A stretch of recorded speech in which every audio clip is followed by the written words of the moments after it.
there any takeaways that they can have to try to improve sort of their copy or their design to make it more conversion friendly?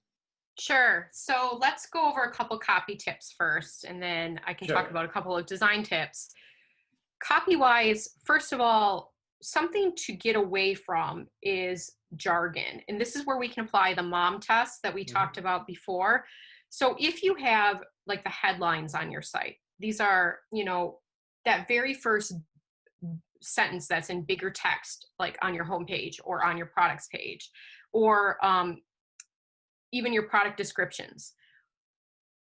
How much can your random average person understand what you're trying to say? Are you trying to talk above them? And I think one of the biggest issues I see with copywriting is that people tend to get too formal, right? They write like they are writing their PhD for their professor for graduate school when they're describing their product. And this is not how people relate to each other. It's not how they relate to even objects that they buy. It's not how we talk with each other. So the more you can think about, how do people really talk? How do they talk about my product? How do they use my product? And do they use jargon when they're talking about it? There is a place for jargon, but a lot of times it's not the technical jargon that someone may be thinking about when they're familiar with their own product. Instead, people might be giving something a nickname, right? They might be casually speaking about the clothes in their closet, right? And so when it comes to your copy, whenever you can try to sound more human and more conversational, I think you're going to catch people in a good way. It's going to feel like a positive experience. You're humanizing your brand, right? So you're creating that association where your brand feels more approachable and human.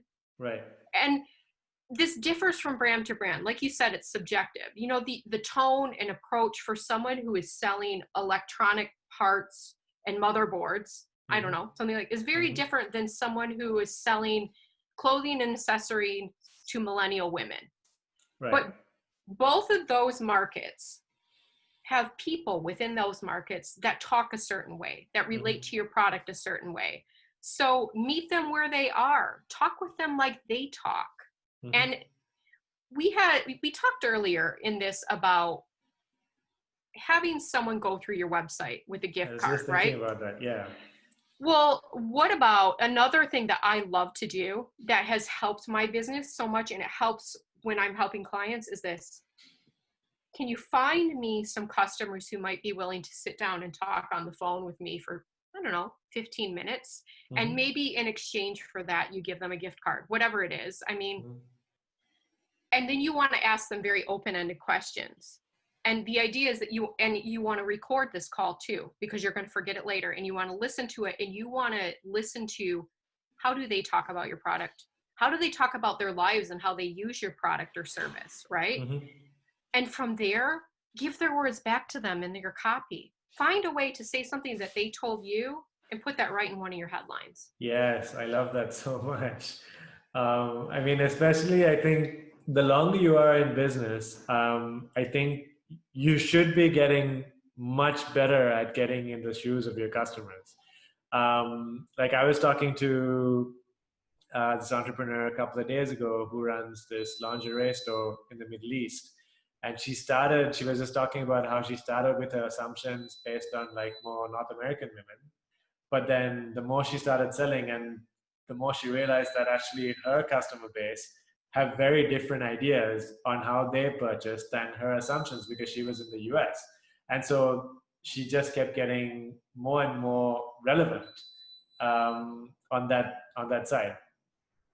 I love that story so much, because you bring up a common problem, and it's these assumptions. And a lot of times we are conditioned by, for example, Hollywood, or what we might see coming at us in our own culture and in our own lens. But that may not be A, the lens of our customers, and B, like your example is it's so good, because the way that a Western woman or an American woman might relate to her lingerie, might talk about her lingerie, is a very different experience than someone in the Middle East is going to. Not very different. I'm making an assumption by saying that, but I'm assuming, because their background, their life, their daily needs, their relationships with their husbands, they're going to be culturally different than they are for me. Mm-hmm. And so this person that you're talking about needs to figure out, well, what is that woman's relationship with my product and how is it being used in her life? I can't assume the way an American woman is using it and talking about it is going to work for my market. It's not.